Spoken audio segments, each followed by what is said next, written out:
નમસ્કાર મિત્રો, વિડીયોમાં તમારું સ્વાગત છે। જી હા મિત્રો, અત્યારે હાલના મોટા અને મહત્વના સમાચાર સામે આવી રહ્યા છે। તો મિત્રો, સમાચારમાં વાત કરીએ તો સોમનાથના દર્શને જતા થયો કાળો કહેર। વેરાવળ નજીક સોમનાથના દર્શને જતા માસ્યાઈ 3 ભાઈઓને અકસ્માત નડ્યો હતો। મિની ટ્રેક્ટર અને એક્ટિવાની ટક્કરમાં 2 યુવકોના મોતના પરિવારમાં એરાટી ફેલાઈ છે। વેરાવળ સોમનાથ બાયપાસ માર્ગ પર શુક્રવારે સાંજે એક ગમખ્વાર અકસ્માત સર્જાયો હતો। તલાલા ચોકડી બ્રિજ નજીક એક્ટિવા અને મિની ટ્રેક્ટર વચ્ચે થયેલી ગંભીર ટક્કરમાં 18 વર્ષના એક યુવાનનું ઘટના સ્થળે જ કરુણ મોત નીપજ્યું હતું, જ્યારે જૂનાગઢ હોસ્પિટલ ખસેડ્યા અને મોરબીના એક યુવકનું સારવાર દરમિયાન મોત થયું હતું।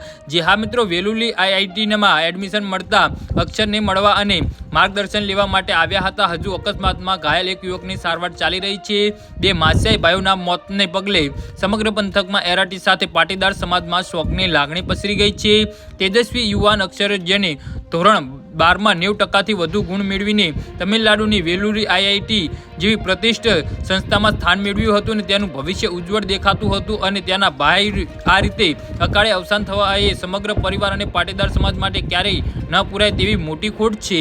જી હા મિત્રો, તો આના વિશે તમારું શું કહેવું છે તો નીચે અમારી કમેન્ટ બોક્સમાં જરૂરથી જણાવજો, અને અમારી યુટ્યુબ ચેનલને સબસ્ક્રાઈબ કરવાની ભૂલતા નહીં। ધન્યવાદ।